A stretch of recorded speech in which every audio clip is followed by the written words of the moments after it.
right, so this video, I want to talk about the Touché SE. This is made by Expressive, and it's been out for a few years now, and I've had it for a few months, and just finally getting around to making a video for this thing. Expressive did contact me and send me this device and gave me their software, but they have no expectations from me, and they're not paying me any money to make these videos, and I don't get money if you buy their product, but I do love the thing, so I wanted to show it off. So I'm going to show you a little bit about the software today, and then I'm also going to show you how you can hook it up to hardware synths. So some hardware synths you can hook this up, as long as they have some way of interfacing through the computer. So they have the Touché classic version, and that one has all sorts of different connections on it, so you can hook it up to analog gear or modular synths and stuff like that. So this one is the cheaper version. And I just think it's a really great device. So I wouldn't be showing it off here on my channel if I didn't think so. And that's kind of the MO of my channel, is just to show off gear that I like and that somebody else might get a kick out of. So I've got a little project here. It's got a kit from Machine. It's got the stage electric piano from Arturia, and then we've got a couple of patches from Expressive themselves. So these pretty intense patches here come from the Lié software, and they do have a sale on right now for another 2 weeks on their software. I have a video on Noisy, their virtual instrument, so I'll put a link to that in the description, and then also their expansions. So this patch here, Helium Lead Bonus, is actually taken from one of their expansions that you can get for 40% off right now, and it's just a really great Expressive patch. And so the way this device works is you have 4 control points. And so if I press down right here, you can see on the software, it's going on the top axis, the bottom one, and then we've got side to side. And if you push down in the middle, you get a bit of both. And I can sort of slide from one to the other as I slide up the device. And then I can push side to side to control any other parameter. And it's a brilliant little design. You can pop this top off and see what's under the hood, and it's got a magnetic connection on the top to get this thing back on. You can even buy different tensions of these little controllers that cause the actual tension that you're getting on the device when you're making your moves or whatever. So I press down on the top and play a note at the same time. You hear my note doesn't have a lot to it. And as I press down on it, I get whatever this control is assigned to. And it sounds kind of like it's opening up a filter, so we're allowing the high frequencies through. And if we go down to the bottom, it's accessing a different tonality. And then we go to the left, I get this crazy chorus thing that picks up as I push harder. And then I've got vibrato to the right. Having a patch that's so responsive is a lot of fun. And you can see the different aspects of the sound that load up in this UVI workstation. That's their under the hood software that they use for their own patches in Lié. And so the thing you have to understand about Lié is that it's kind of like this connection software between a virtual instrument and this device. And so then you record the MIDI information from these 4 different controllers, left to right and top and bottom, onto a MIDI track in your DAW. So I'm using Cubase, and I gotta say Cubase works really well with Lié. So if I double click on that lead patch that I just played, I can see the notes up here, and then if I go down to the bottom, I've got a little preset that I've made for Lié for controller information. And if I didn't have that, all I'd have to do is click the little plus button and add these controls that have popped up that I've automated with this device. Not really automated, but controller information. So if I look at these notes here, I can see where I pushed up certain parameters. And I'm going to show you how we can edit this kind of stuff kind of easily in a different project, maybe a slightly less complex one. But you can see where I pushed up, where I pushed to the side, and maybe where I pushed to the bottom or to the other side. So we'll see shortly how this kind of information can be edited fairly easily in Cubase. You could then go and draw in controls as well. And then I've got this bass sound that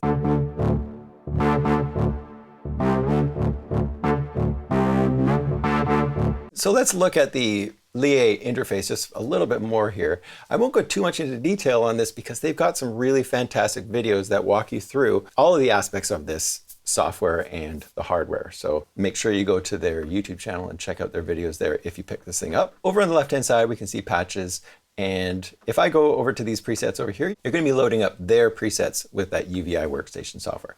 So if I double click on a patch here, and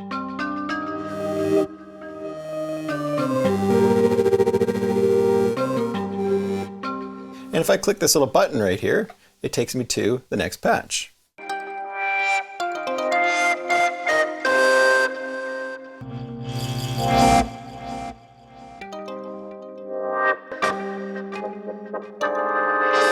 So beautiful stuff. And then in the software, we can assign these different controls to any of these axes. So right now I've got tremolo to the side. If I put tremolo to the top, now pressing to the top is going to activate both of these. So that's why we have 8 different slots. So now the tremolo is kicking in right there as well. I mean, I could sit here and play these patches for hours. They are extremely inspiring and beautiful stuff that comes just with the software itself. But the best part about it is they also have patches for other synthesizers that you may already have. So all we have to do is download the patches here on their website. So they got presets for Massive, X for Serum, etc. And so if I go over here and choose from the drop down, I'm going to go to, let's try the Casio CZV, and then we can see patches just for the CZV.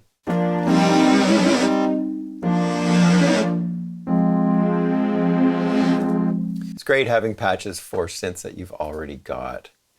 If I click the little button here, I can see the CZV interface.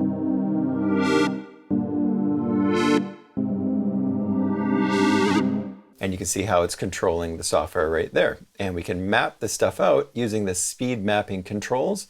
You just click a button up top and then click a parameter that you want to control with this little button. Maybe what I'll do is start from scratch and show you how you can apply your own parameters using those speed mapping tools. Let's try the OBXAV. Another one I've got a video for in the last few months. Click on the little button, pop up the virtual instrument. And then I'm just going to click speed mapping, and you can see right away number 1 is selected. And I'm going to control the frequency with number 1 right here. Let's control the resonance with number 2. Then let's control the vibrato depth with number 3. And you can see they just keep cycling through as long as speed mapping is turned on. Turn that off, and then now I'm going to close that. I can see the different controls that have popped up right here.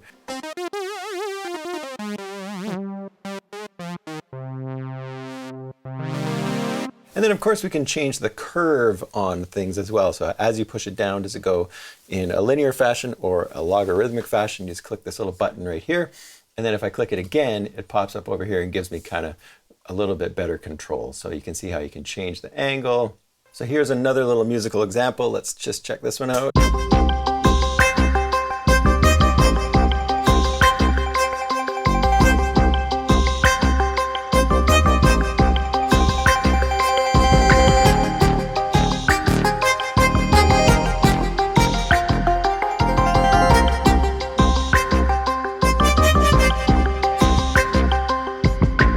You can hear how my timing wasn't perfect right there, especially as I was playing this.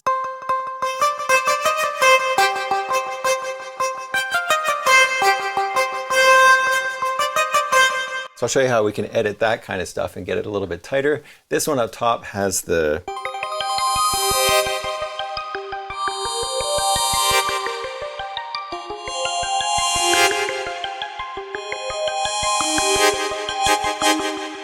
such cool sounds. What is that one by anyways? That one's just helium also. Okay. Double click on it. And then here I can see my 4 lanes, 1, 2, 3, and 4. General purpose 1, 2, 3, and 4, or CC 16 through 19. And then I can see my velocity information in the bottom. So let's just listen to this little part right here.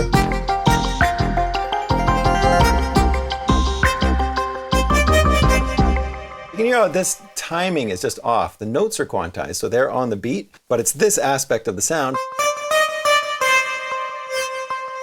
I need to get that timed up perfectly with the tempo of the song as well, and that was a little bit off. Let's just get rid of this information here in Cubase. I'm going to select this one. I'm going to Command C, and then I'm just going to go Command V right there. I'm going to turn the snap off. I'm just going to move this over so that it lines up perfectly with the downbeat of this note. So maybe something like that, a little bit over to left. And then I hold Option, drag this over, and I'm copying and pasting controller information exactly where I want it. I can even just grab information like this guy right here. I can select all of it and then mouse over the top, turns into a little hand, and I can do the same thing with that. I could also copy and paste, Command C, and then paste that anywhere I want as well. And then with Cubase, you can also go like this. If I want this to be more intense, select all of it, and then just grab this little slider and boom, bring it up. Let's solo that. So now that timing of this swell from this controller is perfect with the tempo of the music. It's not lagging anymore. I think the key with a device like this is to just constantly be using it on your projects so that you do build up that muscle memory with this controller and really get it down. And just, I think that's when the magic is going to start happening and you're going to get much more expressive synth lead lines and things like that. So speaking of synth lead lines, the Moog synth. This is a duophonic synthesizer, but really great for leads and a little bit tough to just go and control things like, you know, filters and stuff like that on the fly. That's why this device works so nicely with it.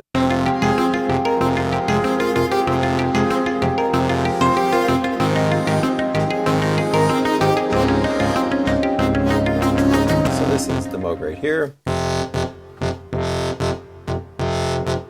And it's being controlled by the Touché. You're going to need an instrument track with Lié on it. So I'm going to go add track. And then that track is going to have the Moog virtual instrument editor on it. So if I click the little button here, let's have a look at that. I've got my subsequent editor VI, virtual instrument. So that's the one that loads up in here. And if I click this to open up the instrument, we can see the editor software that you use to control this device and to access hidden features that you can't see from the front panel, but you can access through button combinations.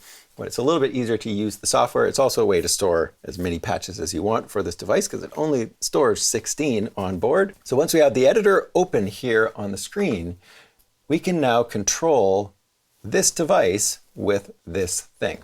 Right now, what I'm going to do is I'm going to find a patch.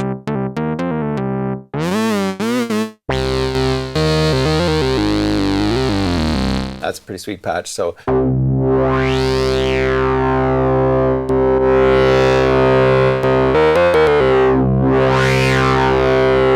let's just control this filter cutoff with the Touché hardware.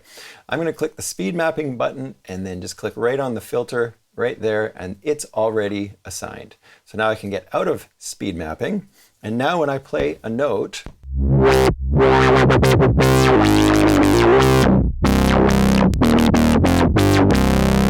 maybe we'll try controlling the resonance here with the Lié as well, and then I'm also going to apply the multi-drive to number 3 there. Okay, so close the speed mapping. Now we go over to the hardware and we can see what's assigned where. So right now the filter cutoff is assigned to the top portion of my Touché. The filter resonance is assigned to the right side, if I push to the right, and then the multi-drive is on the bottom. So let's try playing around with that. So if I hold down a note, right now we don't really hear anything, and that's because the filter is filtering out pretty much all the frequencies. So if I tap down,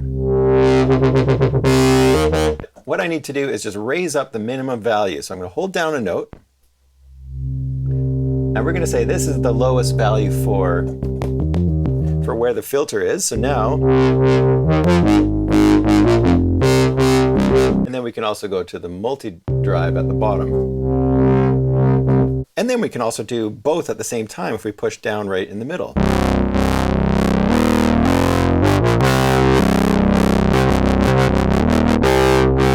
Pretty awesome. So this is the way I figured out that works the best in terms of recording the information. So what I've got is my Lié master track right there, which is going to record only the information from the Touché main port. And then this track right here is set to record information from my Sub25. But now if I press record on both of these,